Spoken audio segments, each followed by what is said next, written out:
Welcome back to your fourth HTML and CSS tutorial. And I believe this is where we left off in the previous tutorial. I think we have the same thing on our browser. And today I want to teach you some more cool stuff about text formatting. Because there are a bunch of them. I can't really teach you everything. I think you have to go and check some of them online. But I'll teach you a few today. And one of them that I want to show you today is the align attribute. Actually, these are attributes that I use in text formatting. One of them is align. And if I'm aligning something, it means I have to equate it to the alignment that I want. But if I should write the alignment here like right, this wouldn't work because it's gonna basically see this as being equating to this, and that wouldn't work. So I have to put this in a double quote so that I'm equating that to the attribute right or the value right. And if I should do this, if we head back to our browser and reload that, you find that the My Name is Peter Clever is now aligned to the right side of your web document. And aside aligning right, you can decide to align center. When we reload that, it's in the center, just like this. Instead of using the center tag, I can use the align instead. And then we can decide to use the align left. And this is basically default, so it would really be unwise for you to use align left, but I'm just demonstrating something to you. So we can actually use this text formatting to work with HTML. There's another cool thing that I want to show you, and that is a horizontal rule. It's actually one line of code by school. If I should type HR over here, that is a horizontal rule. That's what it symbolizes. And I save this and reload back to you, or tap back to your web page, and then reload this. You find that we'll have an underline running through it, actually separating the two paragraphs that we have. That's just in case you want to separate two content. They are really two different things, and you don't just want to separate them with a paragraph, but you really want to put a line in between them or something. That's going to be cool. It's not an underline, remember. Underline would just be under this. It wouldn't go that way to the end. So this is just a cool snippet that HTML5 has provided us. And there's another thing that I forgot to talk to you about, and I think this would be different from what you have because when we started we did not add a doc type HTML. Now HTML has been improved. We earlier on used to have HTML3, but now we are using HTML5, and for you to declare to your web browser that I'm running on HTML5, I'm going to use the HTML5 programming language. I don't call it sorry, but programming language. You would have to declare the doc type HTML, and that's why we have it here. So just quickly add it. It's not something you have to remember or something. Just write doc type HTML, finish. Nothing about it, like don't try to understand anything more. It's HTML5 and I just need to put doc type HTML and that's it. Okay, so we're done with this cool stuff, and then I want us to learn about something amazing today. So let's get rid of all these paragraph tags. But before then, I think I need to show you another thing that is amazing.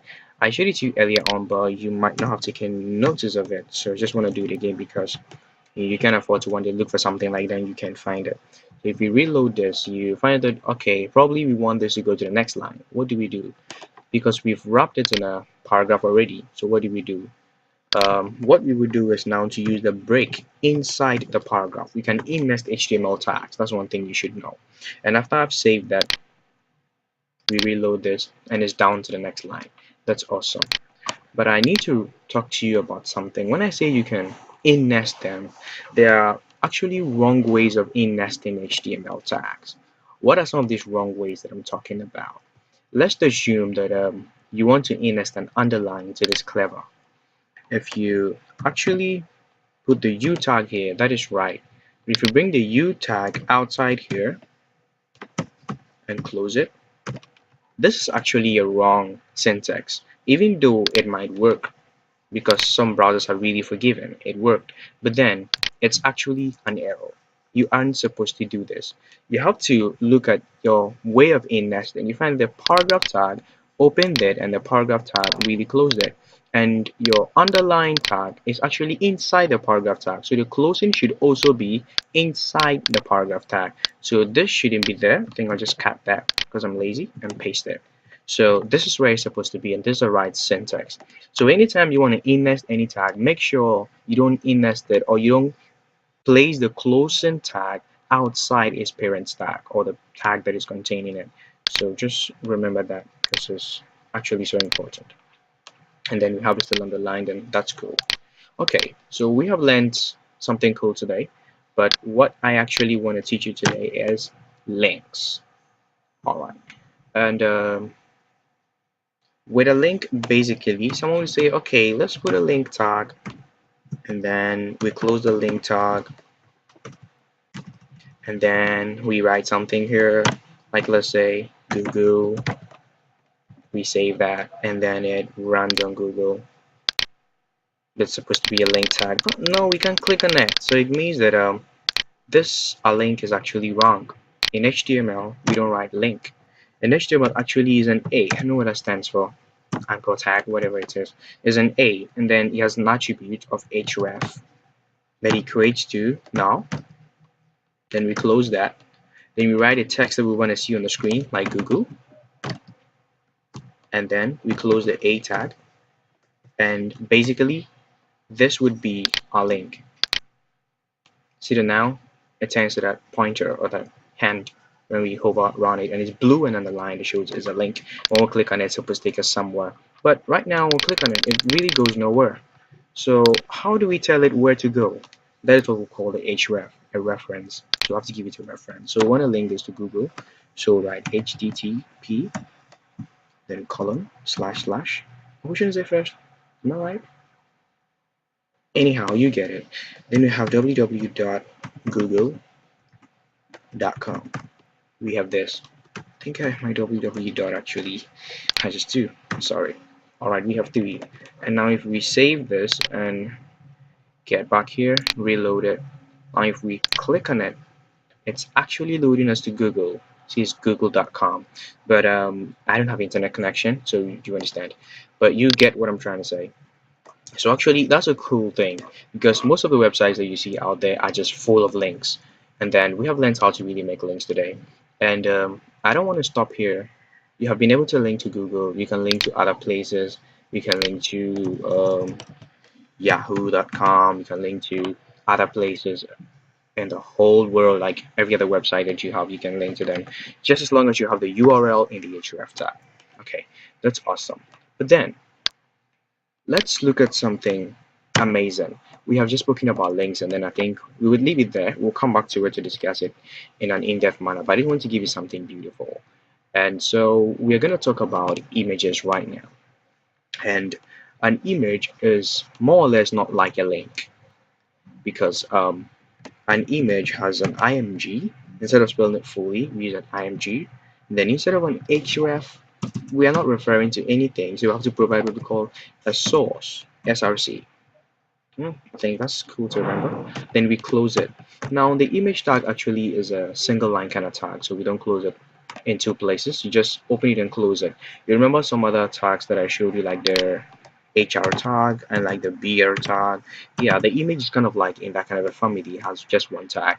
So with the image, I have to really know a source, like get a source for that image, like where is the image located. I have to show the web browser where the image is located. So right now, let's check on our desktop and see if we have any image around. We really have no image around our desktop, but we have some images in logo. And inside logo, we have a lot. We have brand 1, brand 2, brand 3, whatever they are. So I think we use brand 8. I love it. Brand 12. Brand 12 is cool. So over here, we want to tell the web browser that please go to a folder called logo. And in logo, look for brand 6. Or what was it? Was it brand 6? Is that what we intended to use? Brand 12. And we have to check the extension of that file. So you find that it's a PNG file, a .png. So we can make brand 12. And then when we just say brand 12, it doesn't know what we're looking for. So we have to tell it is an image. You get it? The browser is that dumb. After we declare the image tag over here, it doesn't still know we're looking for an image. So we have to tell it to dot, and it's not a JPEG, it's a PNG. So we do PNG. And if we should save this, reload this in our browser, boom, we have a jumbotron image. But this image is way too big. Like, We need it to just be small like this place, you know. It's too big on the website, even though it's cool. We just want image, you know. Clever technology is just too much. Like, we are just awesome, you know. So we actually want to break this down and make it a bit smaller because it's too large and we don't like it that way. So I want to show you another attribute of the image tag, and that is a height attribute. If I put a height, it means I'm declaring how wide I want it to be. Actually, the height is gonna scale it down in a very what do you call it? I don't know the right word for it, but it's gonna scale it down on the width and the height the same way. It's not really gonna send that up and just leave the width like that. It's gonna scale the height and the width together if I give it a height property or the width property. So actually, we want to just give it 120 pixels. You get what I'm saying? Then we reload this. The image has become small. I think it's way too small again. I think we should give it like 280 pixels, and I think that should do. We just reload this and at least cooler. So now you find out that what I was talking about, it actually scaled this down and scaled the width to the side so that the image doesn't get distorted. So now we have been able to add images to it. And I want to show you one last cool thing before we actually move on. And that thing is how to make our image a link. This is really cool, isn't it? I love it. Awesome. Ah, anyway, I want to show you how to make this image a link. And you can remember how we first of all made our Google a link. We wrapped around an A tag. So anything can be made a link. Anything, and I mean anything can be made a link. Once it is wrapped around that very same A tag.